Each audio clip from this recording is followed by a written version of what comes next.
Olá, pessoal. Aqui é o professor Flávio.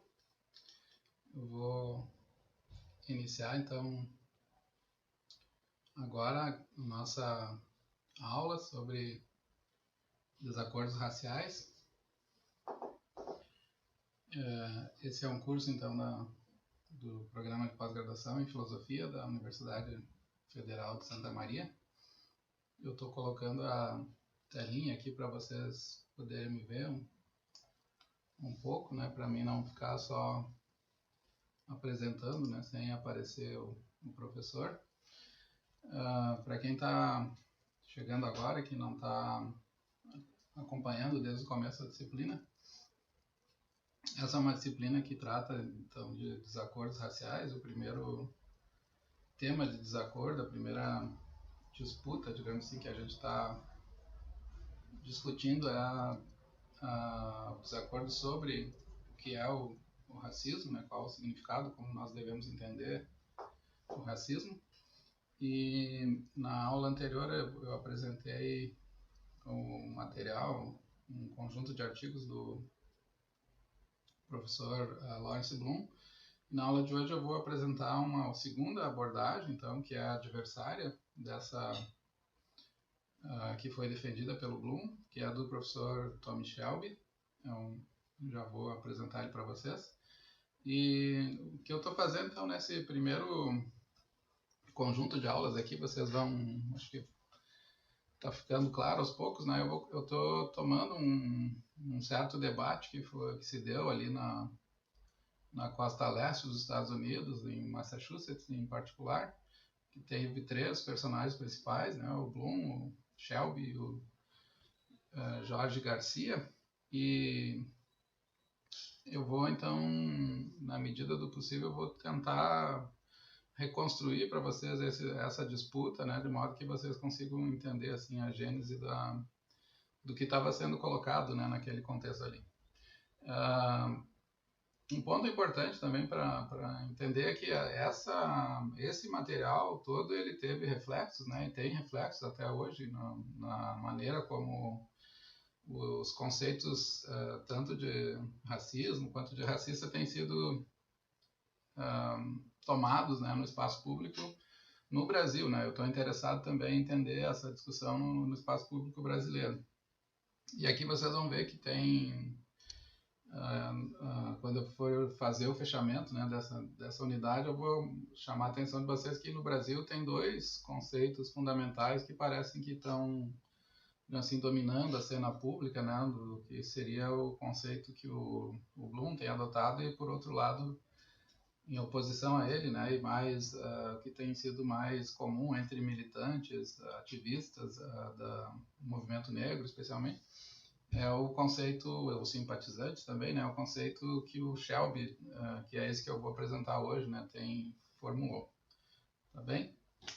Vamos continuar então aqui. Esse é o professor Tommy Shelby, é um professor da African and African American Studies and Philosophy em Harvard, né? Ele é um professor bastante distinto, bastante conhecido. Ele é autor desse livro, né? Que é um livro muito bom, que eu usei ele em parte da aula para formular, né? Apresentar as ideias dele, que é o Dark Ghettos, Injustiça, Discordância, né? E Reforma. E, em particular, o que a gente vai examinar assim, com mais atenção na aula de hoje é esse texto, que é onde se concentra a disputa dele com Bloom, que é Racism, Moralism and Social Criticism. Né?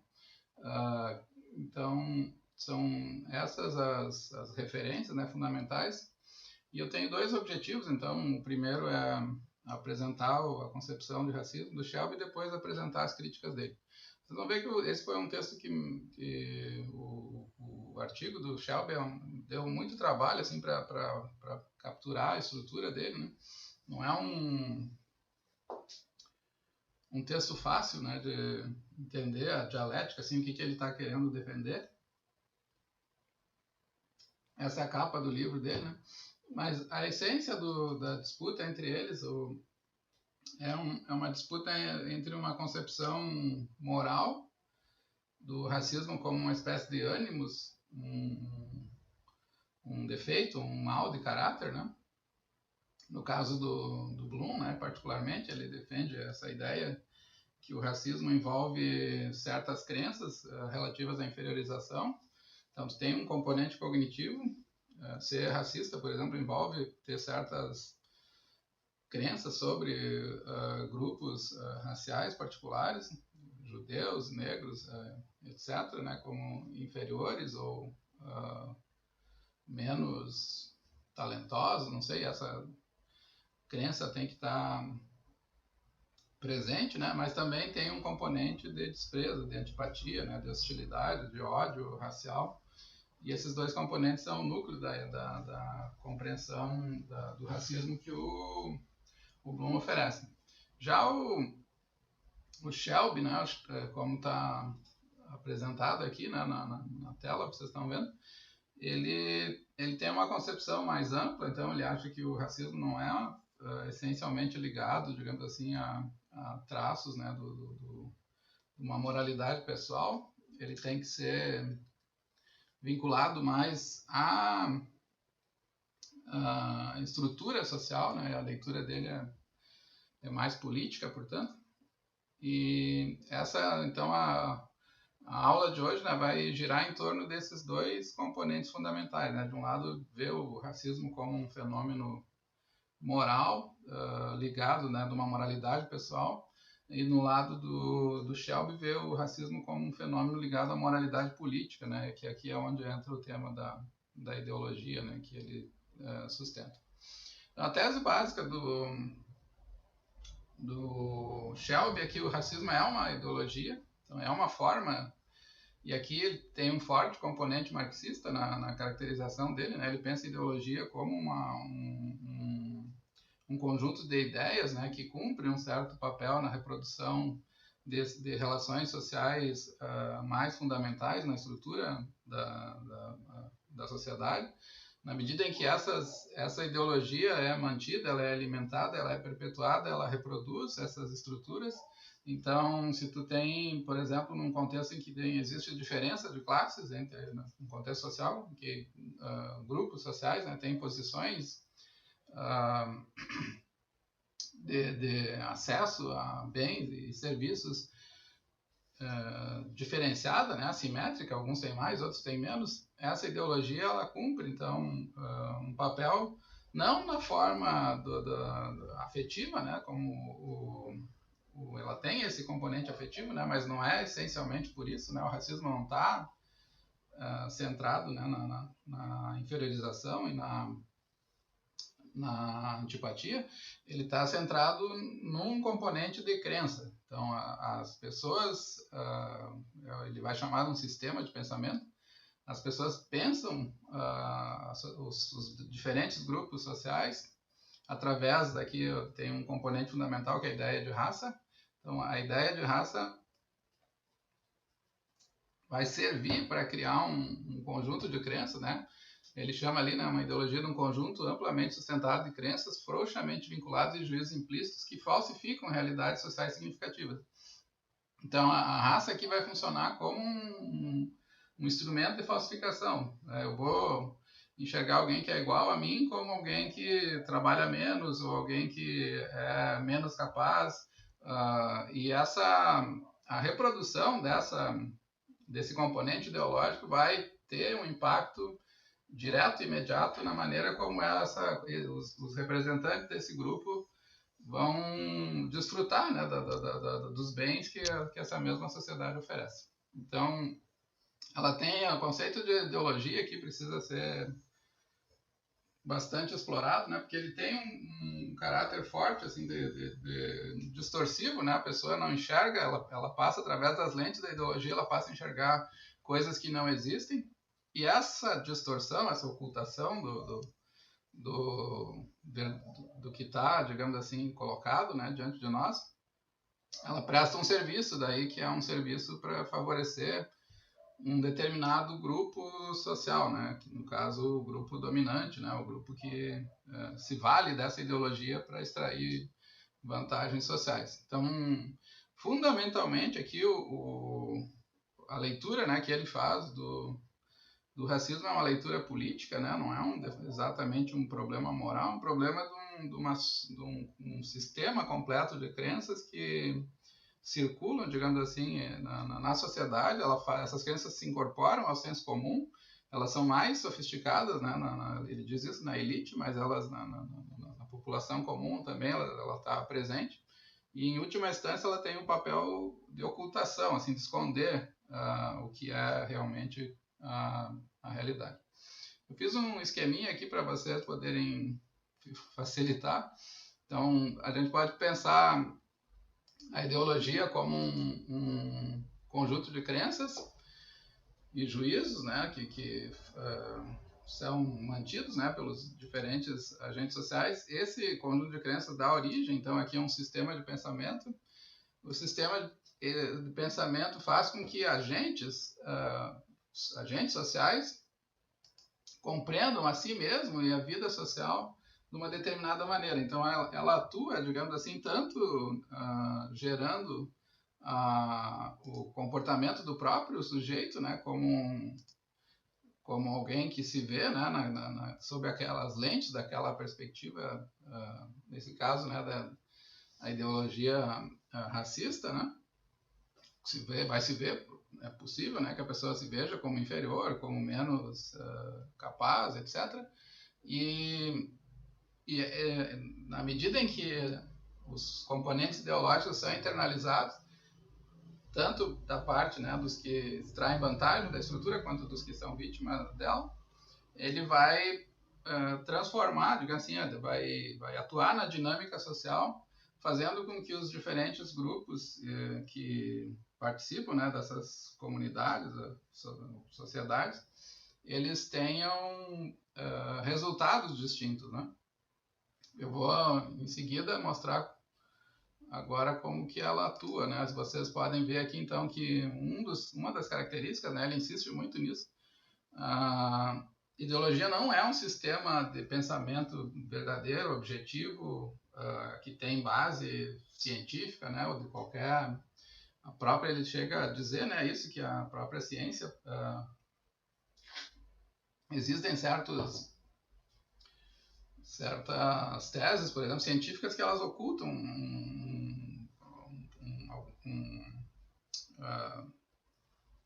interesse, né, do particular de um determinado cientista, né, pode ler, digamos assim, os dados, né, numa certa direção e tu lê noutra, né? A ciência não é livre desse tipo de viés, digamos assim.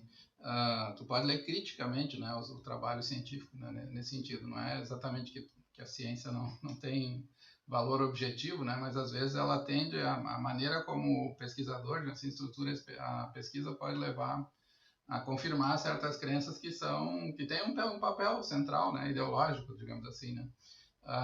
Por exemplo, pensar, não sei, que tem uma certa propensão criminal, tem certos tipos físicos, não sei, que tem uma propensão criminal, né? Isso tu pode fazer até achados científicos sobre isso, mas ele sugere que tem uma dimensão de avaliação da ciência em que os próprios resultados científicos podem ser questionados, né, em relação a esses fatores de como tais teses, né, contribuem para certos objetivos sociais, né, que não são exatamente ligados ao trabalho da ciência.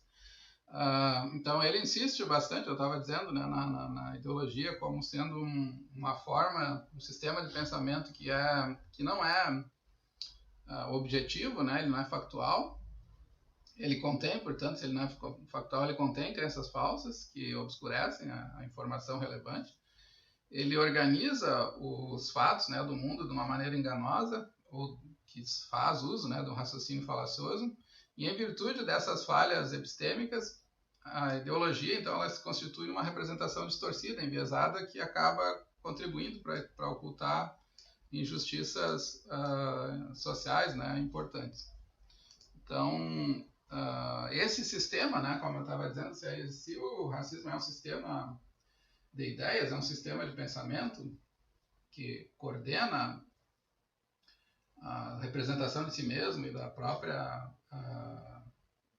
das relações sociais, né, de como nós vemos uns aos outros, ele, na medida em que há um sistema de pensamento distorcido, enganoso, ele vai impedir que se veja, né, exatamente como são os diferentes grupos sociais, né, e o que eles podem, por exemplo, o que é culpável, o que é um comportamento culpável, o que é um comportamento, o que eu posso responsabilizar uma pessoa particular por essa e essa ação, como certos fatos históricos do passado, por exemplo, implicam no presente, né? A ideologia pode atuar sobre a memória social, a ideologia pode atuar distorcendo a memória, né? Distorcendo os dados, os fatos históricos, né? Para esconder, né? Os efeitos que desses fatos na realidade social. Então aqui tem um exemplo que vocês estão vendo aqui minhas habilidades de desenhista, né? Vocês podem pensar, por exemplo, esses são exemplos que não é exatamente que ele formulou lá, né? Mas é uma forma de eu ilustrar para vocês como que a ideologia opera no racismo, né? Eu posso pensar, por exemplo, esse sujeito aqui pode pensar que todos os negros são criminosos, né? Todas as pessoas, não sei, a maior parte das pessoas que cometem crimes são negros, né? Essa é uma tese que é amplamente, uma crença, né, que é amplamente divulgada, assim, está muito presente no senso comum, e o ponto dele aqui não é exatamente que a ideologia ela é falsa nesse sentido, assim, né, de um juízo falso, como esse, né, todos os negros são criminosos, que é obviamente falso. Nem todos são, né? E talvez, eu não sei os números, né? Mas talvez nem seja a maioria. Mas a ideologia atua aqui também fazendo com que a pessoa construa interpretações sobre si mesmo, como, por exemplo, o juiz, né? Que diz assim, eu dei o mesmo tratamento, eu nunca trato, eu não tenho nenhum viés racial nas minhas decisões. Eu sempre trato os casos, né, que eu avalio da mesma maneira. Mas aí você mostra para ele, né, esses estudos já foram feitos, que existe uma assimetria na dosagem, por exemplo, das penas, né, quanto um criminoso foi preso por porte, não sei, de drogas. O criminoso branco recebeu uma pena, não sei, de 2 anos. O outro o criminoso negro recebeu uma pena bem mais dura, de 3 ou 4 anos. Porque quando se faz um estudo assim em série, né, estatístico, de como as decisões tendem a se mostrar, o que se vê ali é um claro viés. E a pessoa não enxerga esse viés, né? Então ela tem a ideologia atua cognitivamente, né, no domínio epistêmico, fazendo com que a pessoa tenha crenças falsas sobre ela mesma, mas ela acredite que não tem, né? Acredite que ela é objetiva, acredite que ela está fazendo... ou o professor, aqui um outro caso, né, que o professor diz, eu não discrimino meus alunos. Mas quando tu vai acompanhar o trabalho dele, o que ele diz, como ele fala com os alunos, né, tu percebe que o tratamento não é igual, né? Não sei, ele tem expectativas, ou ele não estimula, não tem o mesmo tipo de avaliação, né, da positiva das ações, né, ou das contribuições que os seus diferentes alunos dão em sala de aula. Então isso é para mostrar como a ideologia ela é, digamos assim, tricky, né? Assim, ela tem armadilhas, né, que ela utiliza que atrapalham a percepção, né, da sua própria atuação. Ele diz isso, né, que as crenças ideológicas elas envolvem auto-engano e elas são resistentes à contra-evidência, né? Então a pessoa aceita uma ideologia ignorando, sendo enganada sobre os reais motivos de sustentá-la. Geralmente ela pensa, né, que está sendo objetiva, mas no fundo tem motivos não cognitivos, como por exemplo o desejo por status social, as vantagens materiais que operam sem que ele tenha consciência. Eu vou dar um exemplo a vocês aqui que é um pouco...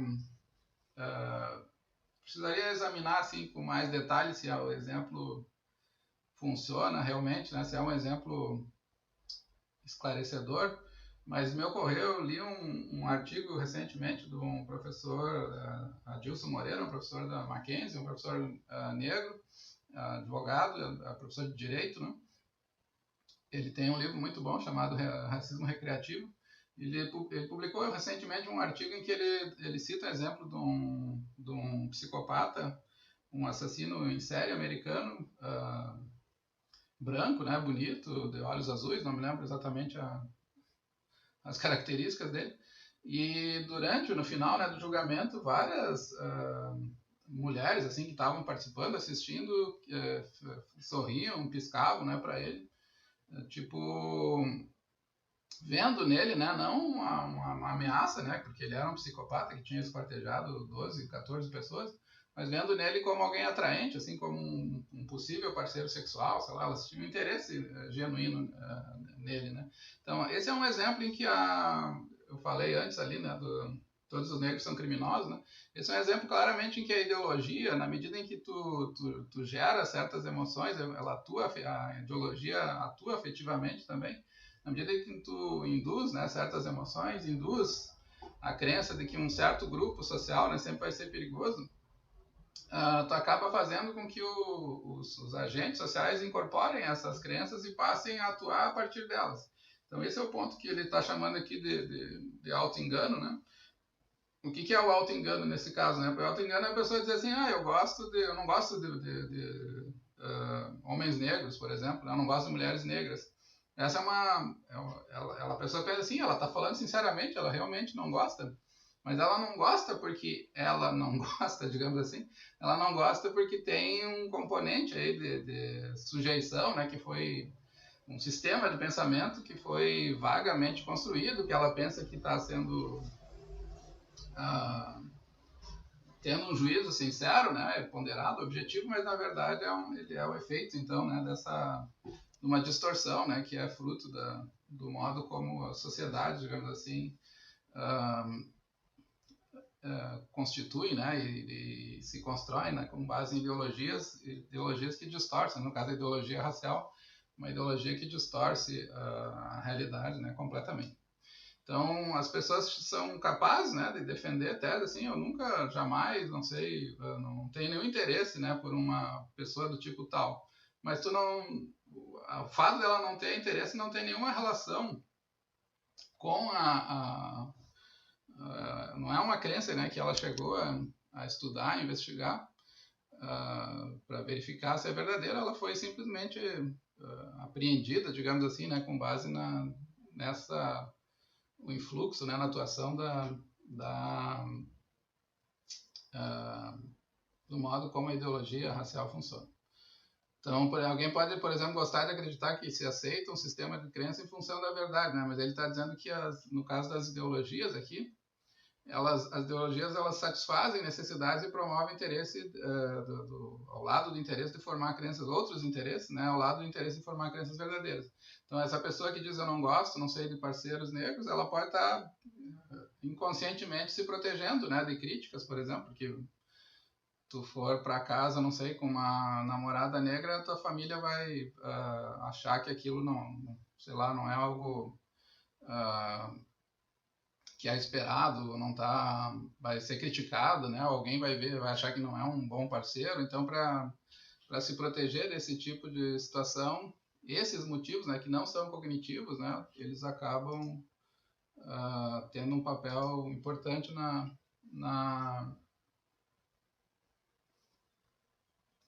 maneira como a pessoa tende a agir, né, em vários contextos sociais.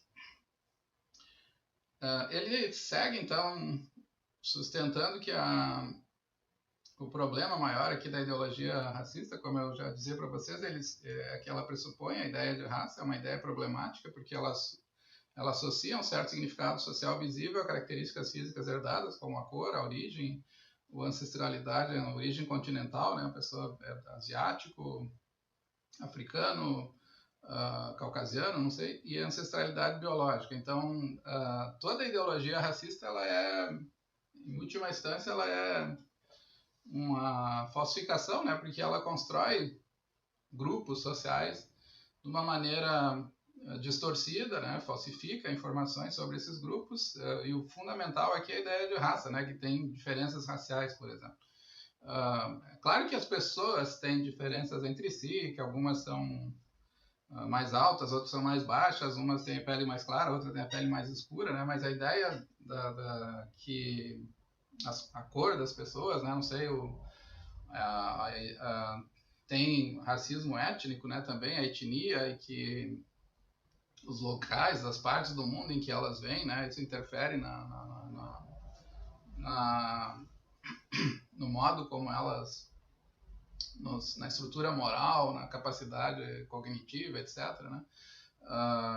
Tudo isso é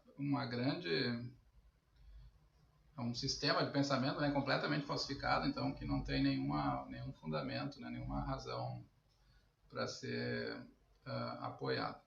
Então, para detalhar mais, então ele apresenta algumas características da ideologia. Então ele diz que ela é mutável. A ideologia não é um conjunto estável, né, de ideias. Então o racismo, nesse sentido, a ideologia racista ela evoluiu, né? Ela começou defendendo uma inferioridade biológica. Depois, nos anos 60, 70, mas até teve contestações anteriores também, né, nos anos 30, 40, mas nos anos 60 e 70, os movimentos sociais, né, de emancipação atacaram essas ideias da inferioridade, conseguiram superar, digamos assim, certos estigmas do tempo da escravidão, né, como das raças como sendo algumas degeneradas, outras superiores, né, como o eugenismo defendia, inclusive aqui no Brasil. Só que essa ideologia racial ela tende a sofrer transformações, mas pode eventualmente desaparecer, né?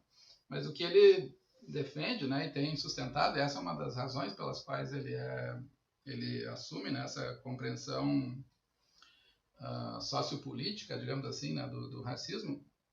Ele acha que a ideologia racial ela passou por transformações de tal maneira que hoje, né, as crenças e juízos que antigamente eram atribuídos, né, ao domínio biológico, eles são o peso, né, do racismo se concentra mais em patologias comportamentais ou culturais, né, da negritude, como por exemplo achar que que a cultura da população negra é defeituosa, não sei, em relação à cultura europeia, não é tão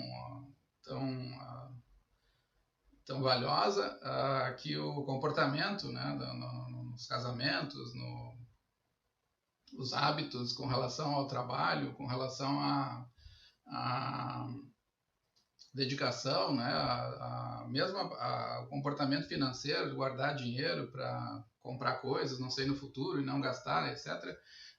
Todo esse conjunto, né, os hábitos de uma ética familiar aqui na maneira como a responsabilidade com os filhos, mesmo a ideia de bom gosto, né, do gosto refinado, né, na cultura, né, tudo isso tem que é bastante enfatizado hoje, né? As pessoas não dizem mais que os negros são inferiores. Elas dizem, os negros não gostam de trabalhar, não sei, não gostam as músicas, não sei, são sexualizadas demais. Então tu transfere aquela falsificação, né, de um domínio propriamente biológico para um domínio mais fluido, né, aqui no caso, que é o domínio da vida social, cultural, né, e do caráter, do comportamento moral. Ele diz que essas crenças, então, raciais que a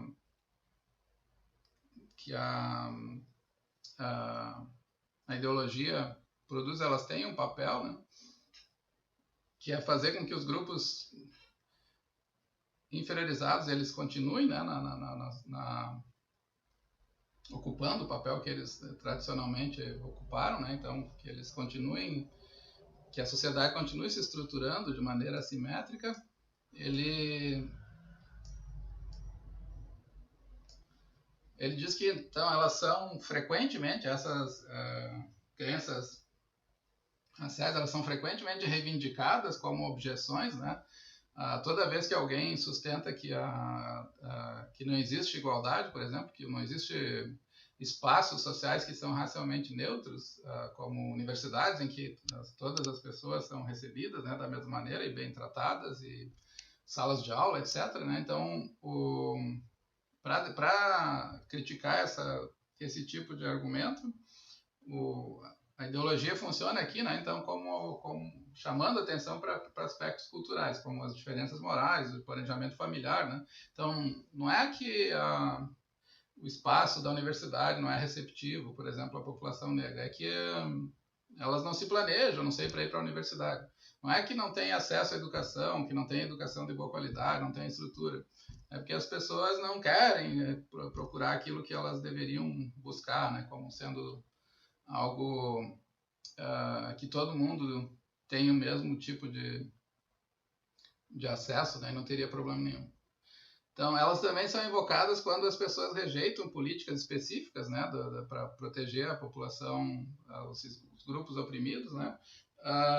Então, elas são a ideologia que funciona, né, especialmente as crenças, né, raciais, elas funcionam aqui para proteger grupos, né, que têm posições, digamos assim, de vantagem social, proteger esses grupos de perdas, né? Proteger pequenos, o que hoje é chamado de privilégios, né? Eu vou falar mais adiante sobre um dos desacordos que a gente vai examinar, o desacordo sobre privilégio racial, mas aqui eu estou usando o termo, né? Então, no sentido corriqueiro, como ele tem sido tradicionalmente tomado, né? Então, que daria a ideia aqui existem assimetrias, né? Então as crenças têm um papel de blindar essa assimetria, né? Porque toda vez que tu chama a atenção das pessoas, olha, não é exatamente assim, né? Não é porque eu não quero trabalhar, é porque eu tenho certas dificuldades, né? Que são dificuldades herdadas, que são da minha família, que veio do passado, meus avós eram analfabetos, etc. Eu não tive as mesmas condições, né? Então a pessoa vai usar essas crenças distorcidas, racistas, né, para defender o status quo, né? Mesmo que ela não perceba, né? Na verdade as pessoas falam isso sinceramente, assim, e elas acreditam realmente que as sociedades contemporâneas elas não são mais sociedades que discriminam, digamos assim, pela cor, né? Todo mundo é tratado do mesmo jeito, né? Não tem diferença nenhuma. As diferenças estão nas pessoas, né? Elas que não estão fazendo o que deveriam fazer. Tá? Essa é a ideia, então, da função. Ele diz que a forma, então, paradigmática do racismo é ideológica, né? Ele usa a expressão, né? O racismo não é, portanto, essencialmente, como o Bloom defende, né? Não é essencialmente um ânimos, né, pessoal, assim, da pessoa que odeia, né, a essência do racismo é a crença racial, e é uma crença que visa, né, na medida em que ela é distorsiva da realidade, ela visa legitimar uma ordem social estratificada. Então, ele diz que alguns grupos podem ter, as elites aqui, né, podem ter uma doutrina ideológica sofisticada, mas, do modo geral, essa ideologia ela está presente também de uma maneira frouxa, né, no senso comum, e que essas pressuposições, né, fazem com que os agentes possam navegar nas complexidades da vida social e nas exigências da existência humana. Elas normalmente operam sem consciência, criando um viés cognitivo e afetivo, de modo que é surpreendente, assim, é muito comum, né, encontrar pessoas que, esse exemplo que eu dei do juiz, né, isso normalmente é tomado, né, como surpresa, assim, não, mas eu nunca imaginei, né, que as minhas decisões pudessem ter essa discrepância tão grande, mas elas têm, né? Então as pessoas acabam, a ideologia atua cognitivamente de uma maneira tão sutil, implicitamente, né, fazendo com que as pessoas depois descubram que elas defendem coisas que elas nem imaginavam, né? Isso dá, então, encerrando já essa parte inicial, essa leitura que o sociopolítica, digamos assim, né, das crenças raciais atuando de maneira a guiar as ações, né, e de uma maneira muitas vezes inconsciente dos diferentes atores sociais, guiando e falsificando realidades de modo que o sujeito seja levado, né, a fazer certas escolhas que ele pensa que são conscientes, quando na verdade elas estão sendo nutridas, não sei, orientadas, né, pela distorção, né, que a crença racial promove. Ela dá como resultado um conceito racista que é muito diferente do conceito do Bloom. Né? O que o Bloom dizia, vocês estão lembrados, né? O que é o racista? O racista é alguém que tem um ânimo forte, assim, né? Ele acredita que certos grupos são inferiores, e a inferiorização aqui vem da influência, né? Da escravidão, do nazismo, né? Tem certos grupos humanos, né, que eles não merecem o mesmo tratamento, então eles podem ser maltratados, podem ser desconsiderados, digamos assim, do ponto de vista humano. Eles não são, nós somos superiores, eles são inferiores. E ele também envolve, no caso do Bloom, além da inferiorização, envolve a antipatia, né, o desejar, desprezar, não se importar, né, mostrar desdém pela pelos males, pelas chagas, né, que o próprio racismo produz, né? Então as pessoas estão morrendo, mas eu não faz diferença para mim, né? Não tem problema nenhum, digamos assim. Essa ideia de um certo desprezo, né? De não se sentir bem, não querer ficar perto, né? Não gostar, rechaçar. E aqui, nesse caso, na abordagem do Shelby, o que vocês vão ver, né, que está colocado aqui, né, que racista, na verdade, é parte da ideia de racismo estrutural que tem circulado no Brasil. Acho que ela está incorporada aqui, né? Racista é quem subscreve um sistema de crenças racistas, né? E é também aquele que está disposto a agir com base em pressupostos racistas, mesmo quando a pessoa não sabe perfeitamente que tais assunções estruturam o seu comportamento, as suas atitudes. Então, eu posso dizer que alguém teve uma certa ação, essa ação é racista na medida em que ela foi construída, né, com base em crenças racistas do agente, ou na medida em que uma ação, né, que o agente racionaliza em termos de crenças racistas, né, como dizer assim, não, as diferenças sociais elas se dão, a desigualdade econômica não tem nada a ver com racismo, tem a ver com falta de educação, falta de acesso ao ensino superior. Aí tu mostra para a pessoa assim, não, mas olha aqui, ó, mesmo que tu coloque a pessoa, mesmo que tu tome 2 professores com diploma, o mesmo diploma, as mesmas publicações, a mesma qualificação, esse professor aqui, que é negro, vai ser preterido na hora de ser contratado.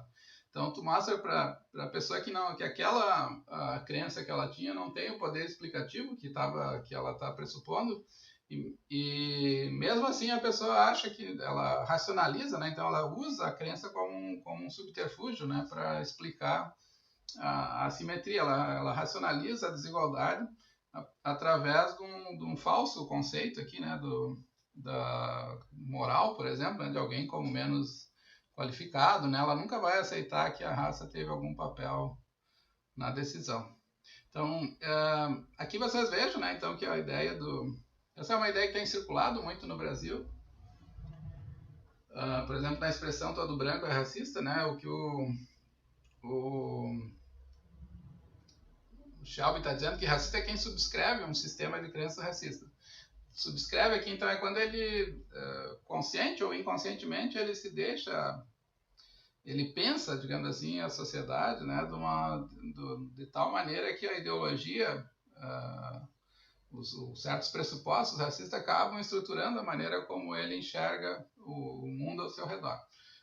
Isso é uma coisa, é um conceito bem sério, bem complicado, né, porque ele, na medida em que nós vivemos em sociedades segregadas, né, são sociedades que o Brasil tem um grau de miscigenação maior, né, que a sociedade americana, mas ainda não é a maneira como a transição, o contato, a integração cultural, ela não é bem realizada, né, ela é uma integração tensa, né, se vocês forem ler os trabalhos de antropólogos como a Lilia Schwartz, isso fica bem claro, né? O brasileiro negocia muito a sua raça, né? Quando ele vai para a periferia, né? Ele é mais escuro, né? Quando ele vem para o centro da cidade, ele é mais claro. Quando nas empresas, por exemplo, ninguém conhece ninguém que é negro, ninguém indica um um colega negro, ninguém convida um negro para participar dos jogos da empresa, para seja lá para participar das atividades ou para ofertar a ele um novo emprego, né? Todo mundo mantém, né? Digo assim, na medida do não todos, né? Mas até onde dá, assim, os ambientes, né? São os mais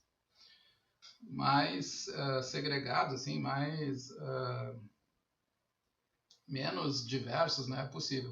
E essa não diversidade, então, tem a ver com o modo como a volição, as lembranças, as memórias vão sendo construídas, né? Então,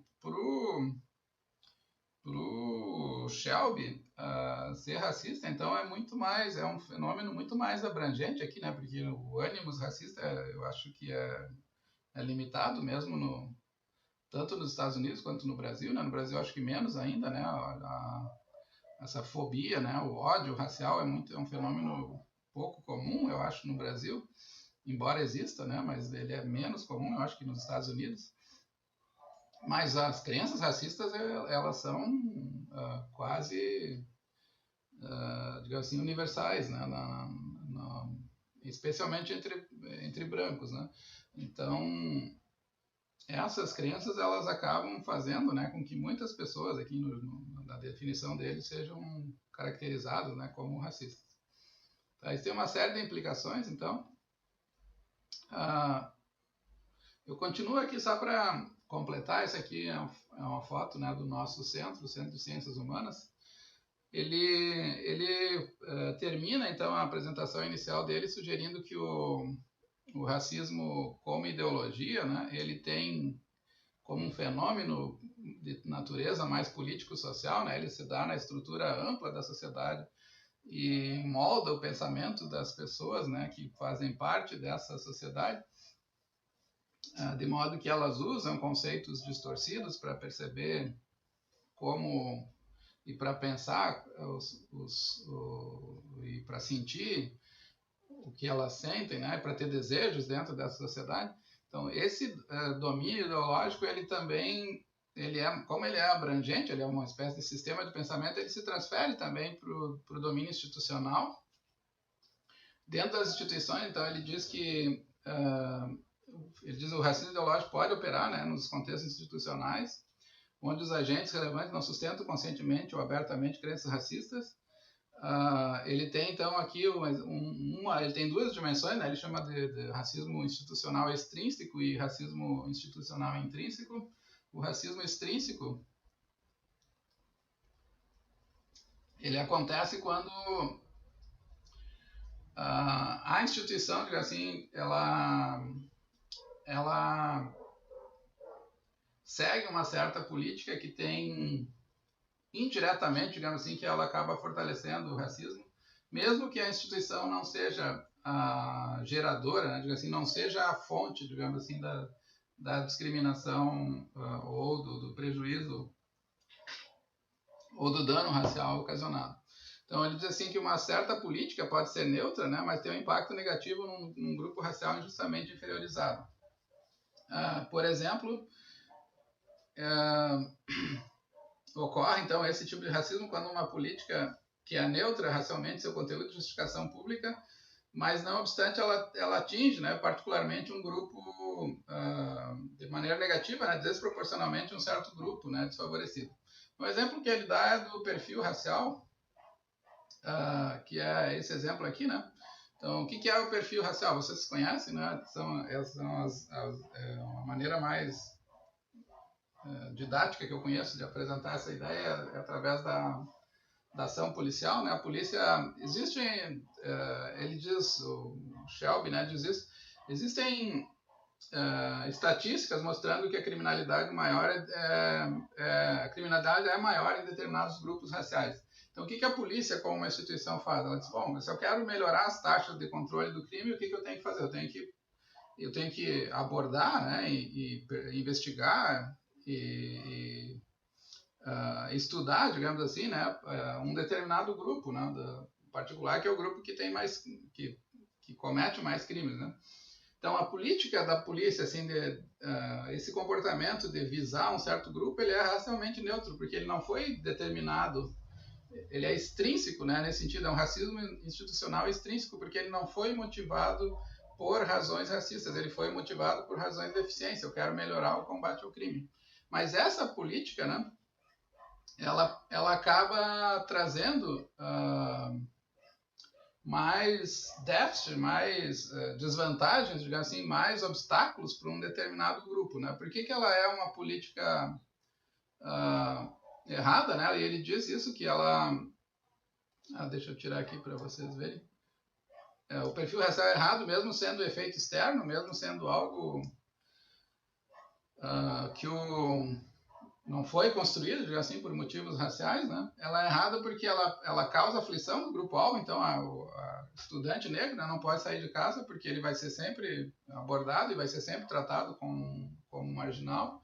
E frequentemente se tem, como acontece no Brasil com frequência, né, tem um assalto, alguém chama a polícia, tem a pessoa assaltada, é uma pessoa negra, a polícia chega e prende a vítima, né, e não vai, enquanto o assaltante branco, não sei, vai embora. Então, mesmo que é um racismo extrínseco, porque ele acentua desproporcionalmente, ele causa dano, né, de maneira desproporcional em relação a um grupo que já sofre danos, né, em função da ideologia racial, ou do racismo, né, se vocês quiserem.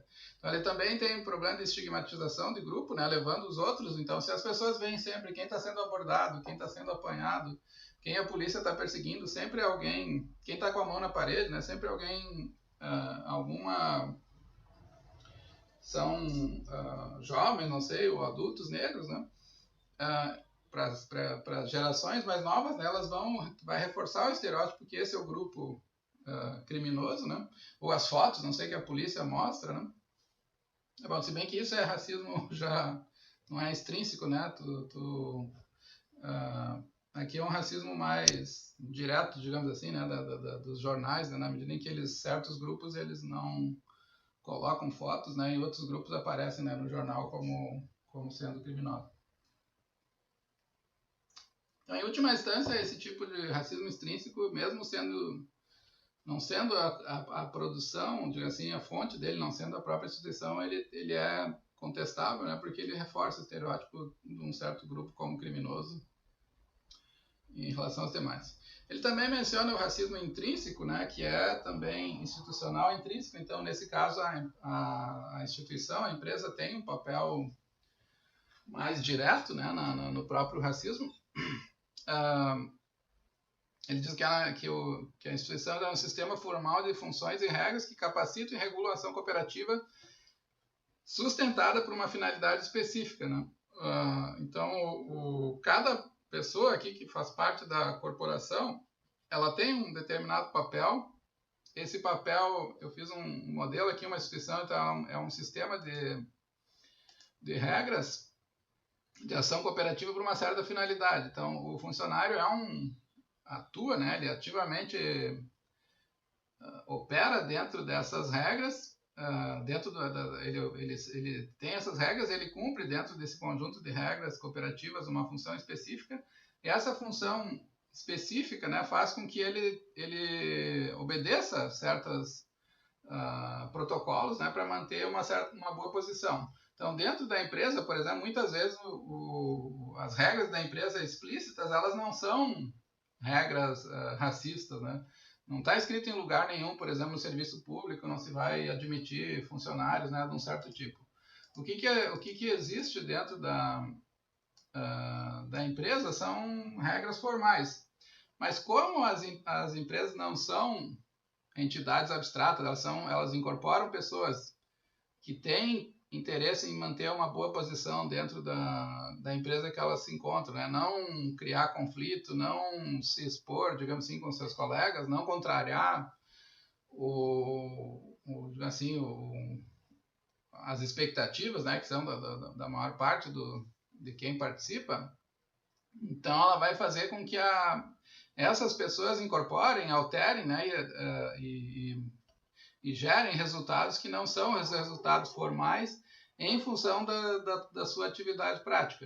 Então, um exemplo bem claro aqui, né, vocês podem, eu coloquei aqui, né, ele diz que o racismo intrínseco ele pode aparecer tanto em objetivos racistas quanto em conteúdos ou regras e critérios com viés racial, discriminatório ou pode ser na aplicação dos procedimentos. Então, aqui no objetivo racista, tu pode ter, por exemplo, um funcionário, né, isso é interno à empresa, né, que um diretor, por exemplo, que pode não querer um certo grupo dentro daquela empresa, né, isso vocês conhecem, tem bastante casos, né. Tem um exemplo de um engenheiro brasileiro que é diretor de eu li esses dias na Folha de São Paulo, não lembro agora o nome dele, e nem a empresa, né, mas era uma empresa grande, tipo, ele era engenheiro do setor de petróleo, e numa por engano, assim, não sei, ele recebeu um e-mail, né, de uma situação de emprego que ele pediu, foi recusado, né, e no e-mail dizia alguma coisa assim, tipo, eu não quero uma pessoa desse tipo aqui dentro da minha empresa, um diretor, né, uma pessoa com quem ele teria supostamente uma reunião de emprego. Então, eu não quero uma pessoa, um negro trabalhando aqui comigo. Diz, assim, explicitamente, né, então esse é um exemplo de racismo intrínseco, na medida em que a empresa, né, ela pode, mesmo que formalmente ela não esteja estruturada segundo regras, né, que pretendem causar dano, mas ela pode, através da ação, né, de pessoas, pode produzir dano. Aqui eu dei um outro segundo exemplo aqui no conteúdo das regras e critérios, né, pode aparecer o viés, né, então a empresa pode, por exemplo, dizer assim, oferecer bons serviços educacionais. Bons serviços educacionais, uma escola privada, por exemplo, pode ser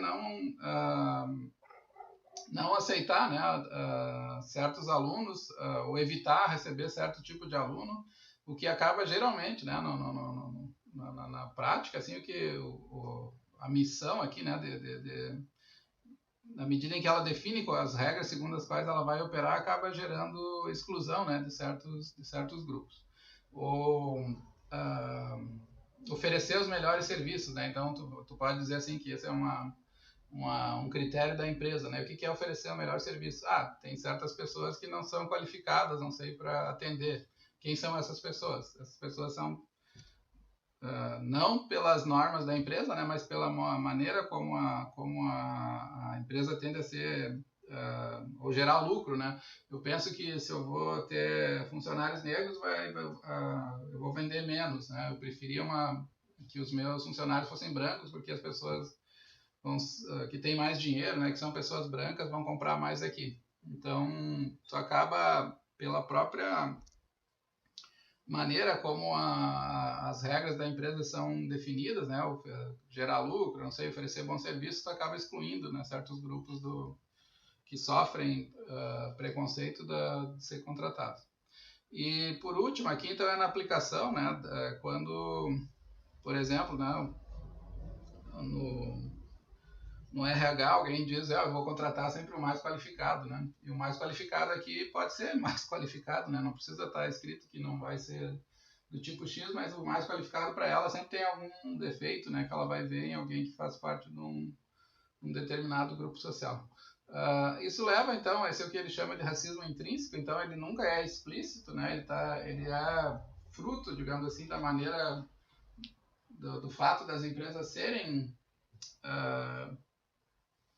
das instituições, né, serem compostas por pessoas de carne e osso, né? E na medida em que elas agem, né, atuam e buscam e se comportam dentro dessas empresas, elas acabam se acomodando, digamos assim, ou buscando atender expectativas que geram, portanto, distorção direta, né, por essa própria atuação da empresa. Ele também ele chama aqui ele diz que existe um racismo interinstitucional, né, por exemplo, na medida em que na escola as crianças não recebem o mesmo tratamento, elas podem ter uma formação de qualidade inferior, elas vão ter menos acesso à universidade, portanto vão ter o tipo de emprego que elas vão ter acesso é pior. Então isso é um tipo de racismo interinstitucional, porque os defeitos na escola produzem defeitos no mercado de trabalho, ou os defeitos no mercado de trabalho, né, tem empregos piores ou não tem emprego, faz com que as pessoas tenham índices de criminalidade maior e, portanto, vai ter impacto no sistema de justiça, né? Então, uma instituição, a escola, por exemplo, acaba intervindo na empresa ou acaba intervindo no sistema jurídico. A última parte aqui, então, dessa primeira unidade da aula de hoje, que é a definição, né, de racismo do Bloom, ele chama de racismo estrutural. Ele diz que o racismo estrutural então tem uma dimensão empírica. Então, o racismo é um fenômeno prioritariamente ideológico. Essa ideologia, as crenças racistas, elas se movem para dentro das instituições e se movem nas estruturas sociais. O que é essa última dimensão aqui das estruturas sociais? É quando as estruturas de injustiça que foram construídas com base na raça, né? Por exemplo, a escravidão, que era uma forma de exploração humana, né? As pessoas trabalhavam, mas não recebiam. Ela gerou empobrecimento, né, da população negra e provocou e vem provocando até hoje, provocou por muitos anos, desvantagens, né? Como, por exemplo, um grau inferior ou mais limitado, né, de acesso à formação superior.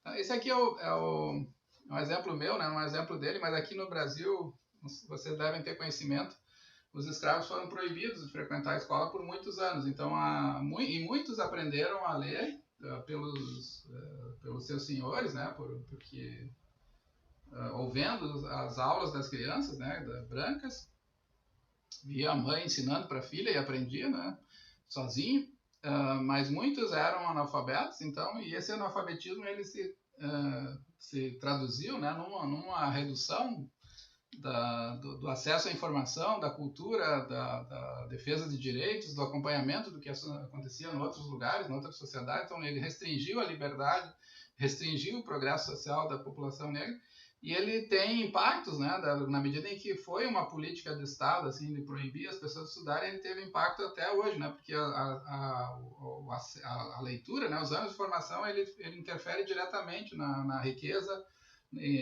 na renda, né, das famílias. Então, esse é um exemplo de injustiça estrutural. Tu tem uma injustiça estrutural aqui, o racismo estrutural, é o racismo em que a estrutura, as desigualdades sociais, elas são interpretadas em função de desvantagens passadas, né, de cunho racial, que foram se distribuindo dentro da estrutura social.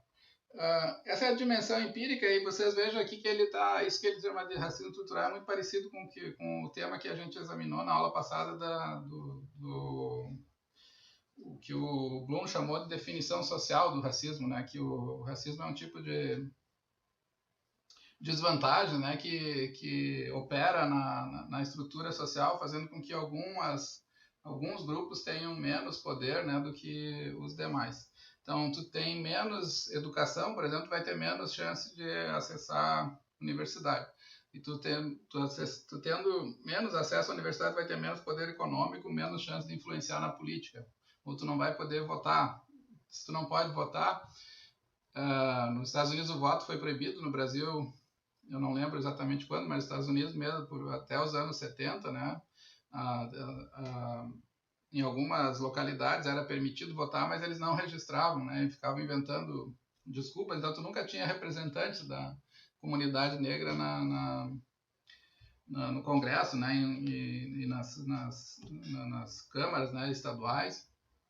Então, tu tem um tipo de racismo estrutural porque tu tem uma injustiça de base racial que gera uma injustiça social, uma falta de acesso a um direito, como o direito político, como o direito social, né, a educação, ao trabalho, etc. E ele diz que também o racismo estrutural tem uma dimensão de crítica política, então ele diz que a desigualdade racial engendrada pela prática racista do passado, ela faz, né, com que se coloque a demanda por correção dessas injustiças. Então, a desigualdade tem que desaparecer, os direitos políticos, né? No Brasil é uma vergonha o número de congressistas negros que nós temos, né? Então, mesmo tendo uma população, um enorme contingente, não tem representante. A cultura, a representação, né, política é muito baixa. Então, O racismo estrutural também coloca uma dimensão normativa que é modificar essa estrutura de injustiça que foi sendo produzida, né, e cultivada assim, durante muitos anos. O conceito normativo, então, que implica forte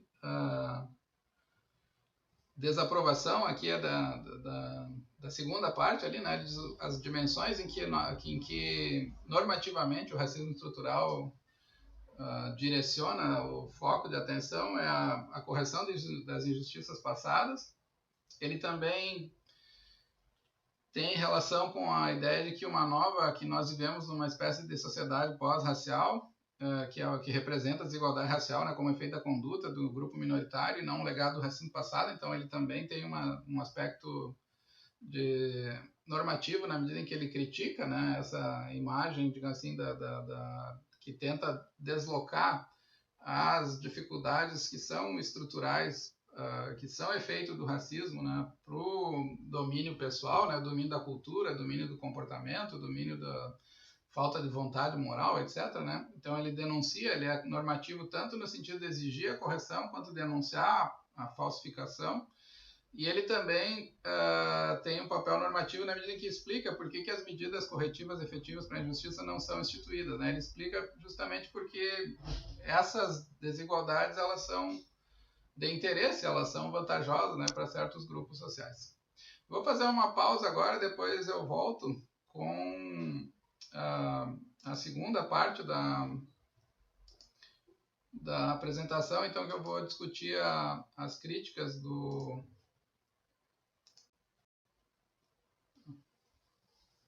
Voltando aqui, pessoal. Estão vendo? Eu vou continuar, então agora encerro essa parte inicial sobre o conceito de racismo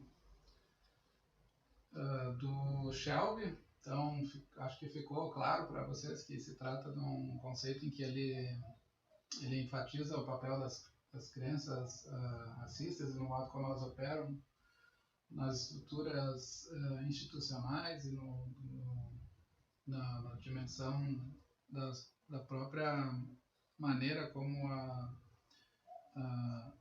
práticas assim, racistas do passado elas interferem nas desigualdades contemporâneas. Então é estrutural, o racismo é estrutural nesse sentido porque as injustiças passadas elas têm efeitos, né, nas estruturas e no modo como as instituições funcionam no presente.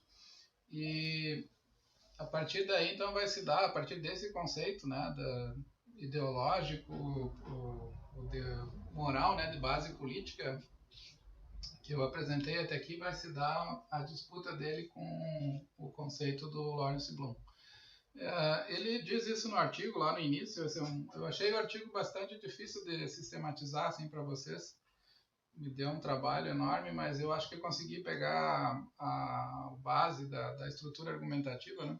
Ele discute três questões de primeira ordem, né? O que é o racismo, o que há de errado no racismo e como o racismo pode ser combatido, que tipo de ações práticas, né, cabe fazer e que são adequadas e justificadas para reduzir o impacto do racismo. Ele toma essas questões como um fio, né, de análise, mas no fundo a disputa dele principal com o Lawrence Bloom se dá num outro domínio, né, que é um domínio que ele chama de metateórico ou metodológico. Né? Então ele tem uma diferença daqui, isso é importante para compreender o que está em jogo no artigo, que é as críticas são sobre qual a perspectiva correta de ler o racismo, de interpretar esse fenômeno, né, do racismo. E tem uma crítica séria dele, né, em relação ao Bloom, com relação ao escopo. Né, ele diz que o Bloom toma uma perspectiva, digamos assim, de estreita, né, restrita para compreender o racismo, e ele pretende então oferecer em contrapartida, uma perspectiva ampla. Essa perspectiva estreita ela acaba fazendo com que muitas dos componentes, dos elementos, né, que seriam considerados racistas na descrição do Shelby são tratados como não indicadores, né, de racismo pelo Bloom. E também leva, né, a um outro ponto importante. Ele muda, né, a maneira como o filósofo deve se posicionar em relação a que tipo de atitude, né, o filósofo deve tomar em relação a esse fenômeno. Então, eu vou começar então por essas questões metodológicas, mas depois mais adiante eu vou tentar chamar a atenção de como ele entende, né, que a filosofia deveria atuar, né?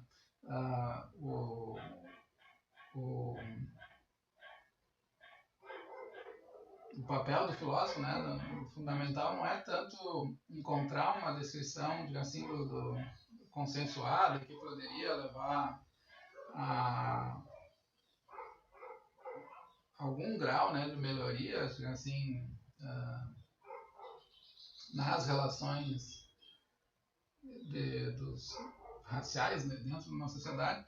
O papel do filósofo seria muito mais de tentar analisar criticamente, né, como diferentes componentes ele chama o filósofo de assumir a postura de um crítico social, né, enquanto o Bloom parece que pretendia oferecer uma postura um pouco mais de legislação, assim, de pensar como nós deveríamos tratar o racismo, né? Ele disse, não, o papel da filosofia aqui é compreender, quando se discute, né, racismo, o papel da filosofia é compreender como, de uma maneira crítica, como diferentes componentes, né, da estrutura social têm levado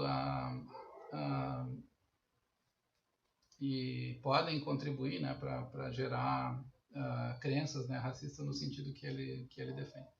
Então, ele diz que tem um primeiro desacordo, né, desse domínio metateórico, uma primeira disputa importante é como resolver discussões ou discordâncias, né, quanto ao significado do racismo. O que deve ser estabelecido, então, que critério nós devemos usar para declarar que uma descrição de racismo é correta ou superior a outra? E uma segunda disputa, né, que ele menciona é como as três questões, o que é o racismo, o que o torna errado e como devemos responder, atacar o racismo, se elas devem ser respondidas do ponto de vista da moralidade pessoal ou da moralidade política. Eu já mencionei um pouco anteriormente para vocês isso, né, mas a ideia básica aqui é que a moralidade, ele está dizendo, que a moralidade política deve ser o ponto de partida, né, enquanto a abordagem do Bloom é orientada pelo caráter individual, pela conduta interpessoal, é uma abordagem ética, né, que tenta ver o racismo como um defeito de caráter. A abordagem dele é discutir as questões morais, então, as questões sobre o que há de errado, né, no racismo, mas também o próprio conceito, né, do ponto de vista da filosofia política, particularmente a partir dos arranjos institucionais, né, por isso que ele insiste, né, na ideia de que o racismo é um sistema de crenças que tem impacto nas instituições e na estrutura social. Nós podemos entender melhor, ele diz, né, o que é objetável acerca do racismo, particularmente das crenças racistas, contra o pano de fundo das conclusões de uma adequada descrição político-filosófica do racismo. Tá, então, a perspectiva aqui, né, eles têm uma divergência entre eles dois. O Bloom tem uma leitura moralista, uma leitura vinculada às virtudes, né? Vocês lembram do desprezo, do ódio racial, que é algo errado, porque a pessoa prejudica, né, certos membros, né, do grupo social, enquanto o Shelby tem uma leitura um pouco mais política, assim, não dos agentes individuais, mas das estruturas em que esses diferentes agentes operam. Eu fiz um esquema aqui para vocês entenderem, né? Então, esse aqui no caso do Shelby, né, a perspectiva é ampla. Ele chama aqui ele distingue no início entre broad scope e narrow scope. Então, o racismo tem uma perspectiva ampla, social e ideológica, em que os diferentes tipos de racismo, as diferentes formas do racismo, elas são todas elas, né, tomadas como como parte, né, do racismo, porque elas dependem de crenças raciais, né? Como, por exemplo, o ânimos racial, o ânimos racista, ele tem uma ligação com as crenças racistas. Ou as crenças enganosas, né? O estereótipo, por exemplo, que também é um componente que tem efeito, ele é uma forma de manifestação do racismo, mas o estereótipo nem sempre é acompanhado de um ânimos, né? Negativo, digamos assim. Então, todas essas diferentes manifestações, elas caem, no caso do Shelby, né? Dentro do rótulo do racismo. E a perspectiva do Bloom é um pouco diferente, né? Ele parte do uso do termo no cotidiano, então ele sustenta isso, né? Que o racismo tem uma forte conotação moral na nossa linguagem cotidiana. Então ele usa ele quer preservar o conceito de racismo, pretende preservar esse sentido de condenação, e para isso ele distingue, né? Então tudo que não está dentro do racismo vai ser tratado como sendo diferente do racismo, que é a ignorância racial, a insensibilidade, o mal entendido, né? Então ele tem um conjunto aqui de... Vocês vejam que aqui o racismo inclui, né, todas as suas diferentes formas, todas elas são expressões, digamos assim, do racismo, e aqui o racismo é uma coisa estreita, né, e tudo que não compartilha esse núcleo é tratado como se fosse não racismo, né, ou algo diferente. Então, o efeito que se dá aqui é no sentido amplo, que é o da defesa do Shelby, né? Um dos efeitos dessa diferente estratégia de abordagem, né? Como ele falou, diferente sobre como resolver disputas, né? Sobre o racismo. Então, o efeito é que ele vai tratar o Shelby muitos males relativos à raça, expressões de racismo, como variando consideravelmente, né? Não existe só... O racismo não é só ofensa moral, né? Definir o domínio amplamente e fazer distinções relevantes dentro desse domínio. Esse é o projeto do Shelby. Enquanto que o projeto do Bloom é definir o domínio do racismo de modo estreito e fazer distinções morais que atravessam seus limites, então que vão estar colocados fora, né? Não é, isso que não é como eu tentei mostrar ali no desenho do gráfico ali que eu fiz. Não, ele sugere, então, que se alguém adotar essa perspectiva ampla, tu vai ter pressupostos diferentes daqueles que o Bloom assumiu, né? Então, tu não tem... O pressuposto do Bloom é que julgar alguém racista é sempre uma expressão de forte condenação moral, e ele tenta mostrar, da perspectiva ampla, tu tem pelo menos uma série de pontos de partidas alternativos que ele pode defender, né? Ele vai tentar mostrar, defender essas perspectivas aqui, né? Que o racismo vem de muitas maneiras e se manifesta sob várias formas, né? De vários aspectos.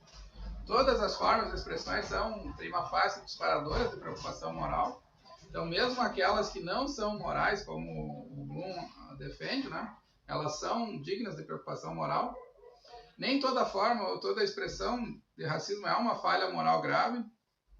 Eu acho que essas aqui o Bloom concordaria, né? E de fato nem toda expressão de racismo representa uma falha moral, que esse é um ponto que provavelmente, assim, certamente, né, o Bloom tenta discordar, pelo menos na medida em que ele está querendo sugerir, né, que o racismo ser racista é alvo, né, ser alvo de uma condenação moral. Aqui ele continua, então, né, o vocabulário, assim, continuando a distinção entre os dois, né, um dos resultados dessa mudança metodológica, então, da perspectiva como os dois avaliam, né, que no caso do Bloom, as pessoas, ele assume, né, que as pessoas consideram racismo ofensivo, que elas não gostam de ser chamadas de racista e que tem um certo compromisso, né, das pessoas em lutar por justiça, ou as pessoas mais ou menos querem que o racismo deixe de existir, a não ser uma pequena minoria, né, que são supremacistas, assim, mais... que tem um tipo de racismo mais entranhado, né, mas a grande maioria deseja, né, o fim, digamos assim, das injustiças raciais. Como o Shelby está fazendo essa leitura ampla, então o racismo tem várias variações, né? Ele não é apenas um fenômeno moral. ele considera, então, que a ideia que o racismo pode ser prudencial, né? Muitas pessoas se opõem às políticas raciais, ou melhor dizendo, por que muitas pessoas se opõem às políticas raciais se elas concordam quanto ao caráter errado do racismo, né? Isso é uma coisa difícil para o Bloom explicar. Por que tanta gente é contra, né, as políticas que defendem justiça se todo mundo acha que o racismo é errado? Então, o que o Shelby está tentando dizer que quando nós olhamos para o racismo numa perspectiva mais ampla, o que se mostra, na verdade, é que ele é um campo de crenças, de disputa, né?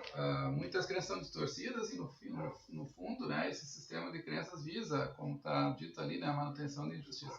Então muitos defendem, né, hoje que nós vivemos numa sociedade pós-racial, que o racismo faz parte do passado, mas essa não é para dizer, né, que as pessoas estão comprometidas e defendem justiça social, né? Elas usam isso ideologicamente como um fenômeno político, né, muitas vezes ligado com visões de autoridade, de dominância social.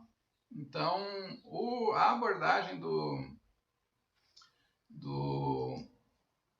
Shelby leva a enxergar o racismo de uma forma muito mais como um campo de disputa, né, como um campo político de disputa de poder, de discordância política, né, sobre direções e como interpretar fatos sociais do que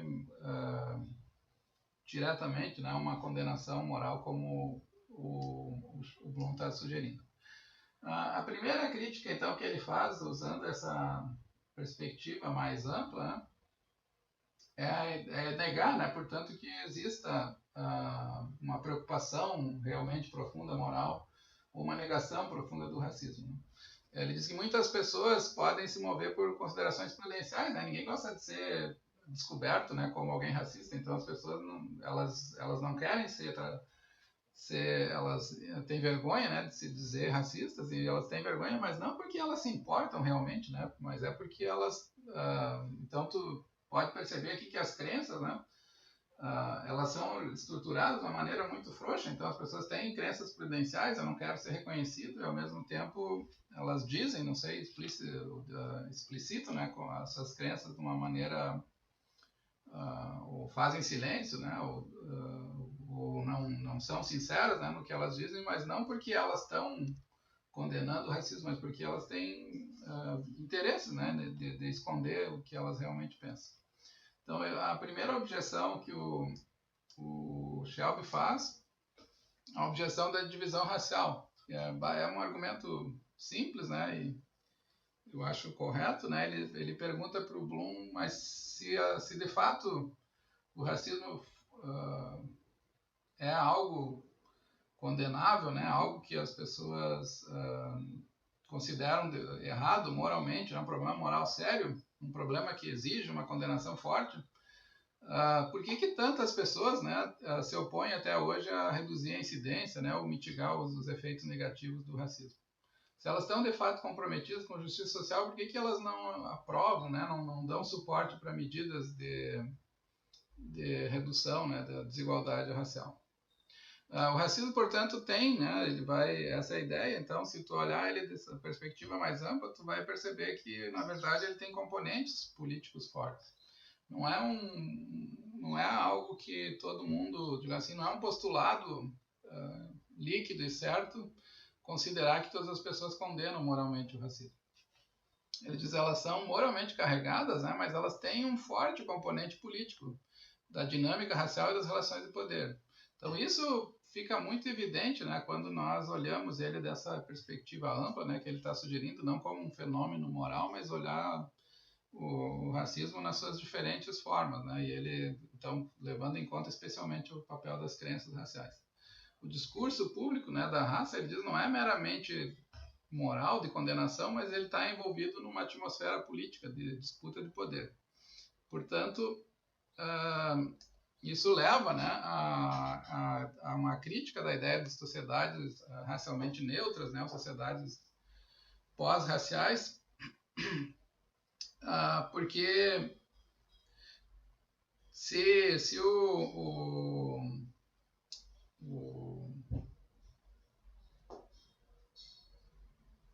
modelo que o Shelby está defendendo, o próprio racismo desapareceu, né? Essas pessoas têm de fato esse compromisso, né? Como é que ele vai lidar com, por exemplo, com fenômenos como a ideia de que certas medidas são de correção, né, de justiça racial são contraprodutivas, né? Ele não tem como compreender o estatuto dessas crenças, né, dentro do modelo do Bloom, né? Porque é um modelo que simplesmente toma, né, o racismo como sendo um termo de condenação moral, né? E aqui ele está sugerindo que, de fato, ele é muito mais controverso, digamos assim, é um campo, né, de disputa política, e que tu tem declarações, né, como, por exemplo, dizendo que não precisa mais de cotas, não precisa mais de reserva de vagas, porque tu não tem mais ninguém mais é discriminado hoje, né? Esse tipo de declaração, ele, no modelo do Bloom, perde... tu não tem, né, um registro, digamos assim, para examiná-las, né, e tentar entender como que se ela poderia, né, ou não poderia ser uma expressão de racismo. Então, as ideias como, por exemplo, que todo o discurso de injustiça é uma retórica vazia para provocar culpa em brancos, né, para obter um tratamento especial para minorias, né, que é um discurso profundamente ideológico, político, assim, para desacreditar e para deslegitimar certas injustiças, ele é tratado aqui, né, da perspectiva do Bloom como sendo algo, né, que não tem relação com o racismo, porque ele não está fazendo nenhum tipo não está inferiorizando, né, não está simplesmente fazendo declarações, né, sobre como é o mundo hoje, digamos assim, né, mesmo que essas declarações sejam distorcidas, né, elas coloquem coisas como não são. Então, a conclusão dele desse primeiro argumento, que eu chamei aqui de argumento da divisão racial, ou da negação, né, da preocupação moral, a conclusão é que de fato, tem uma série de insights úteis na descrição do Bloom, mas esses insights não eliminam certo ceticismo sobre o valor de prova do discurso público sobre questões raciais. Então, ouvir o que as pessoas dizem, né, como se fossem honestas, as declarações fossem honestas e sinceras e elas estivessem preocupadas, né? Essa postura, né, de partir desse pressuposto é algo que deve ser visto com um certo ceticismo, porque o discurso público nem sempre é, né, uma expressão de condenação, ele é parte de um espaço ideológico, ele é parte marcado, né, aqui como eu disse, por disputas políticas, então o que as pessoas dizem, né, no fundo, pode não ser exatamente o que está acontecendo. E se a gente quer entender a natureza do racismo, então partir, né, do discurso público, partir desse discurso de condenação que parece estar presente, né, não é exatamente o ponto de partida correto. O segundo, então, uma consequência desse primeiro argumento é que se de fato não existe, né, esse sentido que o Bloom enxergou, né, ele não está presente, ele pode ser contestado, a gente pode olhar para ele com certo ceticismo, né, não tem de fato uma condenação moral muito clara, porque as injustiças não são apoiadas, assim, o combate à injustiça não é apoiado, porque existe essa explicação derivada, né, que tenta colocar o racismo na conta da responsabilidade, ou as desigualdades na conta da responsabilidade individual. Se isso for correto, então o Bloom diz que o Shelby diz que o Bloom age como se fosse um lexicógrafo, como alguém que está tentando prescrever um significado moral do racismo, né?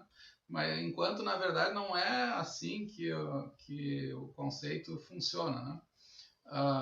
Ele tem uma razão, né? O Shelby admite isso, que o Bloom é bem intencionado, né? Ele faz isso porque ele está preocupado com justiça racial.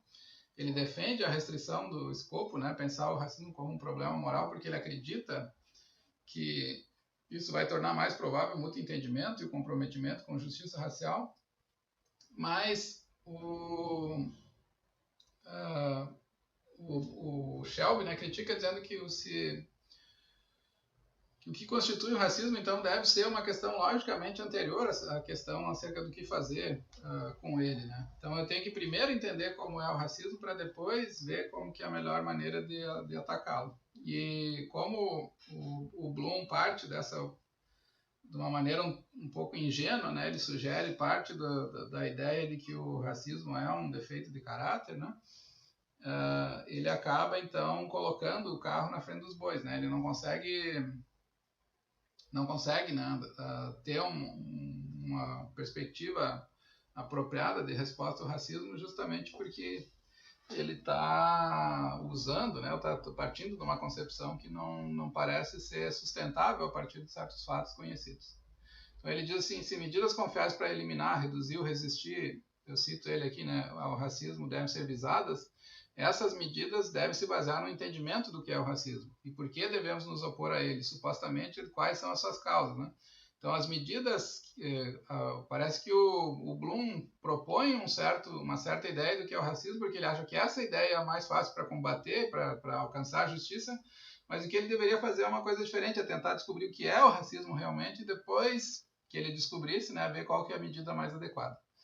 E ele sugere, então, não só sugere, ele mostra isso, né, no texto, que historicamente, se fosse para pensar qual que é o conceito, né, que dá melhores resultados, né, ele diz que a história do movimento dos direitos civis americanos, né, especialmente através do Stokely Carmichael, né, que foi um dos líderes do movimento Black Power, né, ele diz que eles, né, chamaram a atenção que o fanatismo pessoal, né, o defeito de moral de caráter, digamos assim, né, do ódio racial, ele é mais comum, né, ele não é mais comum, aqui eu tirei, não, aqui tem que, o fanatismo não é mais comum, então os negros nos anos 60 e 70 não eram mais perseguidos, mas eles continuavam sendo oprimidos. E o que ele propõe aqui não é, portanto, investigar o racismo como um fenômeno comportamental pessoal, mas é investigar o racismo, né? Então, o tipo de dano do racismo que o Carmichael está sugerindo é focar principalmente numa concepção do ônus injusto que as minorias raciais foram forçadas a carregar, considerando o preconceito individual, seja qual a valência normativa dele, né, do ponto de vista da moralidade pessoal, menos significativo, né? Então, quando as pessoas que viveram, digamos assim, e pensaram como o racismo deveria ser visto, que elas consideraram, né, que era o tipo de ofensa, o tipo de dano maior dele, não era o dano moral, né, que interessou ao Bloom, né, mas o dano principal foi o dano dele, né, para as consequências dele para a liberdade, para as perspectivas materiais e de autorrespeito dos indivíduos. Então, o que se deve levar em conta na delimitação, né, do racismo não é tanto a ofensa pessoal, né, do ódio, né, que algumas pessoas podem sofrer por ataques racistas, né, ou a inferiorização, mas levar em conta como que a ideologia racista acabou segregando, né, criando relações de dominação, né, entre grupos. Esse é o ponto que eles consideraram mais importante. Então, o racismo tem um componente aqui, essa é a perspectiva, né? Então, se colocado naquele modelo amplo que eu mostrei para vocês, né? Não mais só como um fenômeno moral, mas como um fenômeno também que inclui, ele dá várias alternativas ali, né? Mas alguns tipos de racismo não são falhas morais graves, né? Alguns até nem têm implicação moral. O que essa divisão, essa outra perspectiva mostra é que as considerações de justiça elas têm que ser colocadas no centro na análise do racismo, né? O foco principal são as instituições, né? Se as principais instituições da vida social tratam os indivíduos justamente independente da raça, né? E é isso que esse conceito, né, ideológico e do racismo, né, de uma abordagem do racismo como crítica social tenta mostrar, né, que no fundo, né, o racismo é um sistema de dominação, um sistema em que as pessoas, né, são levadas formulam, né, compartilham crenças que acabam gerando prejuízo, ocultando injustiças e gerando prejuízos para um determinado grupo. Então, a primeira tarefa é entender se algo é racista, né? Não é fazer que nem o Bloom fez. Esse seria o argumento, né, dele. É não se guiar pelo vocabulário, né? Primeiro é tentar ver quais as várias formas que o racismo manifesta e depois determinar, né, se é adequado ou não, né? Como o Bloom estava dizendo que eu tenho que enfatizar que o racismo é uma coisa grave porque e restringir ele a esses contextos de ofensa grave e nos outros contextos usar outros termos porque as pessoas vão ter menos resistência, né? Vai ser mais fácil convidar as pessoas a participarem da luta por justiça social. O que o Shelby está dizendo aqui é que a primeira tarefa é entender melhor o que é ser racista, o que torna uma crença racista, né? E depois, né, a tarefa secundária é se nós devemos ou não dizer isso para as pessoas, né, num contexto determinado. Então, a tarefa principal é da análise, né, do filosófica aqui não é pensar, né, nos efeitos, né, o ponto mais importante aqui, né, primeiro é definir, né, o que é ser racista, e ele está definindo o racista então como um tipo de dano, digamos assim, né, que é de ordem muito mais estrutural, social, né, do que propriamente moral. O dano moral existe, né, mas ele é secundário.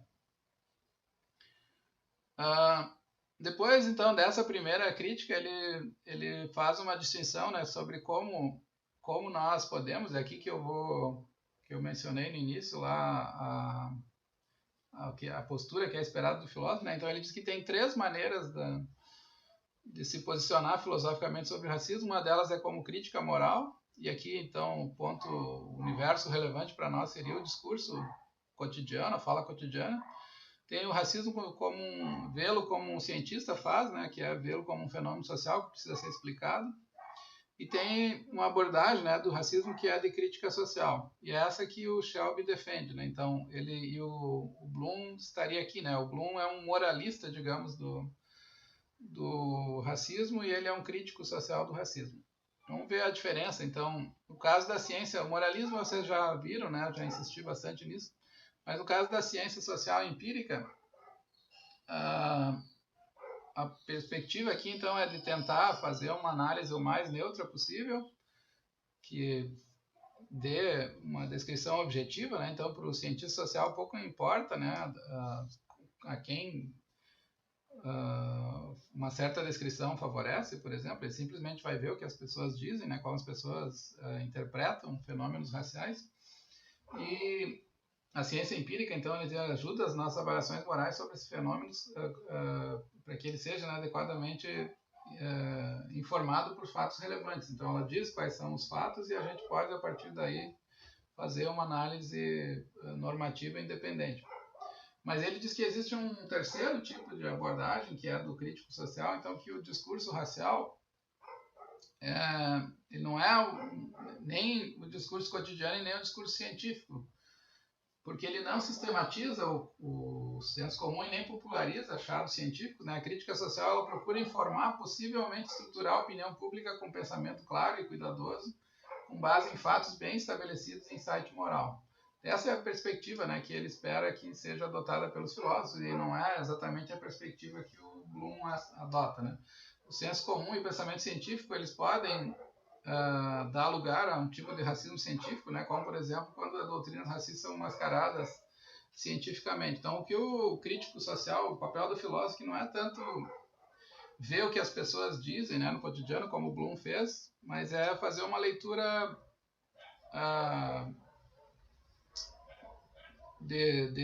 clara, né, e cuidadosa, com fatos bem estabelecidos, insight moral para compreender o racismo como um fenômeno, né, da vida social e que poderia ser combatido.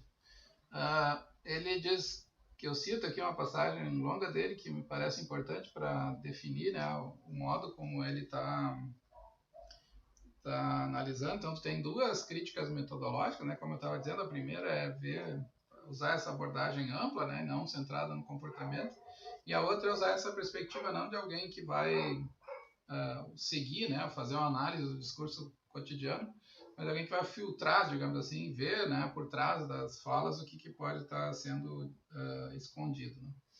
Então ele diz o seguinte: eu estimulo os filósofos que tomam o racismo como seu tema de investigação a considerar a si mesmos como críticos sociais. Essa frase aqui não tem, né? Eu quero dizer que o pensamento de um filósofo sobre raça deve... eu não quero dizer que deva ser o pensamento intelectual público, como muitos críticos sociais são ou aspiram a ser. A função principal da crítica social é lançar luz nas questões normativas e conceituais mais fundamentais relativas à raça, que questões relativas à raça levantam. Com efeito, eu proponho que o debate contemporâneo sobre o significado do racismo, como sendo um debate, na sua essência, um desacordo entre críticos sociais e pensadores filosóficos. Nesse domínio discursivo, chegar a um acordo amplo em torno do significado do racismo não é o objetivo. O objetivo é alcançar uma descrição mais esclarecedora, né, do racismo. Então, aqui que ele está dizendo que ele discorda, né, do Bloom, porque o Bloom está tentando encontrar um conceito de racismo que nos levaria a facilitar o trabalho de produção de justiça social. E ele está tentando encontrar um conceito, né, que seja o que melhor entende o racismo, né, mesmo que essa concepção contraria o senso comum ou aquilo que é mais óbvio. O terceiro argumento dele contra o Bloom, então, é uma discussão da noção de inferiorização racial. Essa discussão se dá, né, em função do conceito de racismo que o Bloom sustenta, né? Vocês lembram que a inferiorização é quando um grupo social é visto ou representado, tratado como inferior em virtude da raça. Então tem dois componentes na definição de racismo do Bloom, e também tem a antipatia, que é o ódio, a hostilidade em relação ao grupo em virtude da raça. O Shelby considera que essa descrição ela é problemática, tem alguns pontos problemáticos nela. Primeiro, é perguntar se a antipatia é uma condição necessária para o racismo.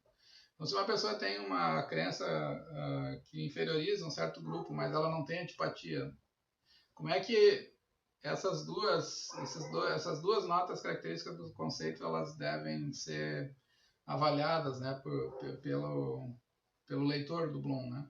A gente só vai tratar como racismo quando tiver antipatia e inferiorização ou sem, na ausência, né, da antipatia, só com a inferiorização já poderia dizer, né, que algo é racismo.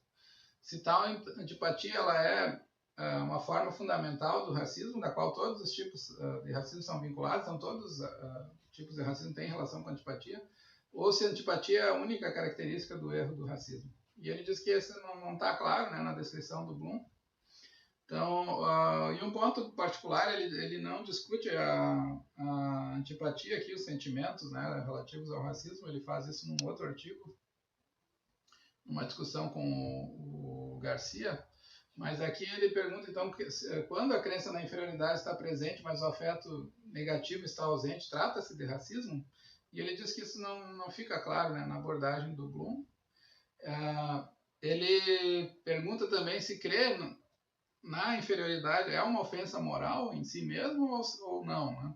E ele chega a considerar assim alguns contra-exemplos, né? A ideia de que a crença na inferioridade de certos grupos ela pode ser, do ponto de vista mais preciso, né? Uma crença ela é falsa ou ela é injustificada, mas ela não é certa ou errada, né?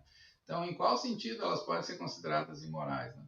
E ele sugere que uma resposta, ele diz, bom, a crença pode ser imoral porque a pessoa que produziu aquela crença racial, ela não foi epistemicamente virtuosa, né? Nós criticamos as pessoas descuidadas ou crédulas.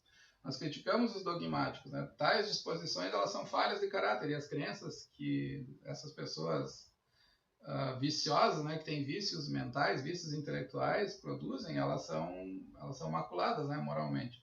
Mas como o Bloom admite que piadas, símbolos e imagens podem ser racistas, então isso contradiz a tese dele, né, que o racismo deve ser reservado a falhas morais graves. Pode existir crenças que defendem diferenças raciais, mas que não são, mas se essas diferenças são moralmente relevantes. Então, não sei se está aqui o ponto, né, deixa eu esclarecer um pouco mais para vocês, mas o que o Shelby está dizendo é que O Bloom trata o racismo como sendo um problema moral, mas ao mesmo tempo ele reconhece que tem certas crenças, por exemplo, que são exemplos de racismo. Se ele reconhece que essas crenças são exemplos de racismo, ele precisa abandonar a ideia de que o racismo é essencialmente moral, porque crenças que não têm implicação moral podem ser classificadas, né, como uma forma de racismo. Tu pensar, por exemplo, que certos grupos são inferiores, esse pensamento não vai te fazer escravizar ou humilhar essas pessoas, mas mesmo assim tem algo errado nesse tipo de crença. Então ele tenta mostrar que o Bloom está numa espécie de beco sem saída, né? Porque ou ele muda a tese de que o racismo é essencialmente uma condenação moral, ou ele muda, ou ele tem que admitir, né, que tem certas crenças que têm conteúdo racista, mesmo que elas não tenham conteúdo moral. Por exemplo, né, ele dá um exemplo que podem existir crenças que defendem diferenças raciais, mas que são moralmente relevantes, como por exemplo, né, tu pode pensar que um certo grupo é inferior, mas não pensar que tu tem direito a maltratar esse grupo porque ele é inferior. Tu pode ter uma posição paternalista, né, como o Bloom diz, né, mas se bem que ele critica também o paternalismo, mas tu pode imaginar, né, não sei, é difícil imaginar um caso em que a pessoa pensa que o outro grupo é inferior, né, sem pensar que tem algo errado com isso, né. Ele diz, bom, essas coisas podem estar ligadas à ideia de supremacia branca, né? Então não tem nenhuma condenação moral, né? De pensar que tu é superior ao outro, né? Mas se isso for o caso, então o Bloom precisa admitir que tem certas formas de racismo que nem tem nenhuma crítica moral seria aplicável. Se ele rejeitar o Bloom teria uma possível solução aqui que é rejeitar a definição moralista, né? Mas ele diz que essa rejeição ela também dá um problema, né? Que ele não pode adotar essa alternativa porque ele quer preservar a força condenatória. E aí, nesse caso, né, então não é claro qual o significado moral que está firmemente estabelecido no discurso público, porque, de fato, a gente pode encontrar várias alegações, né, no discurso público que não são de condenação moral, mas que mesmo assim elas são racistas, né, num sentido mais amplo. Então ele conclui então aqui dizendo que se o Bloom adotar essa estratégia, ele tem, né, razões para advogar a concepção ampla e dizer que as crenças racistas garantem forte condenação moral, e ele teria que admitir que outras, embora sejam problemáticas, não garantem condenação, e outras ainda não são nem culpáveis, né, do ponto de vista moral. Então, e como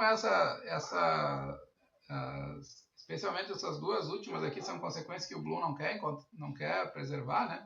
Ele quer manter a força condenatória do racismo, então ele tem que ele está diante de um dilema ali, né, que não tem como resolver.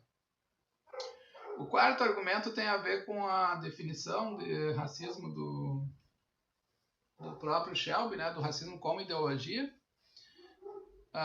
Aqui tem uma disputa dele com o Bloom em relação à ideia de inferiorização, né, o que há no modelo do Bloom, o que tem de errado no racismo é que ele viola normas de respeito fundamentais, de igualdade e reconhecimento da dignidade de outras pessoas. E a antipatia racial é errada porque ela exemplifica sentimentos e atitudes que são execráveis, que são destrutivas.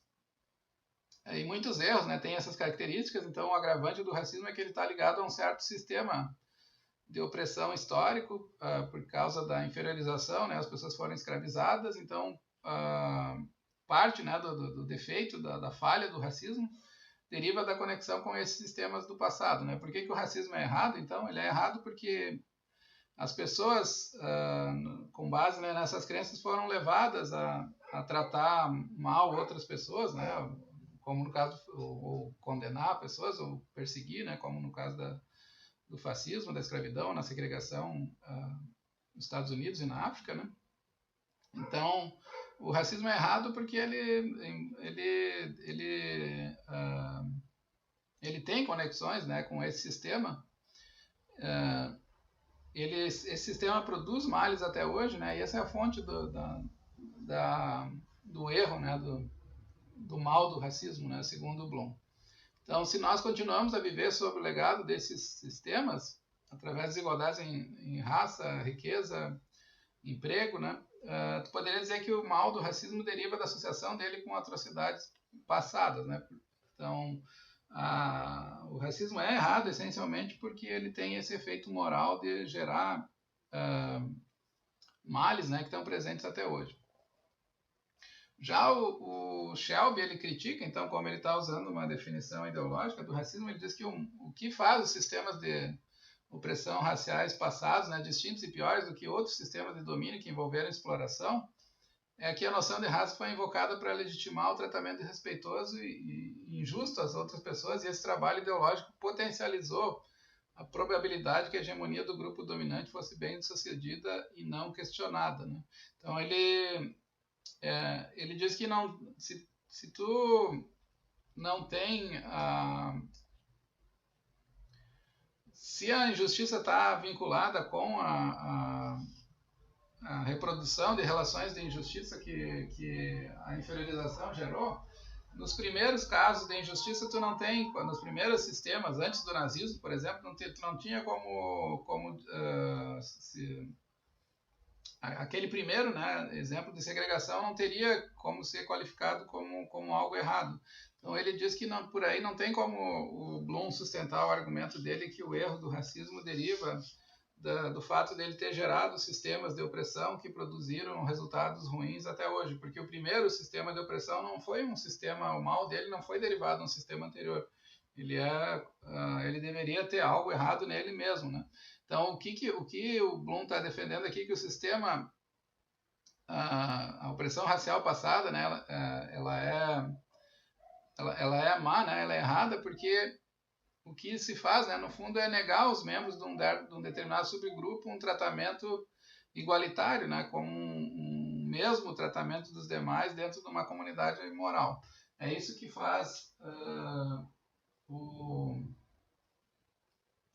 racismo errado, né, de acordo com a descrição do Shelby, né. Com isso eu termino aqui então a minha exposição.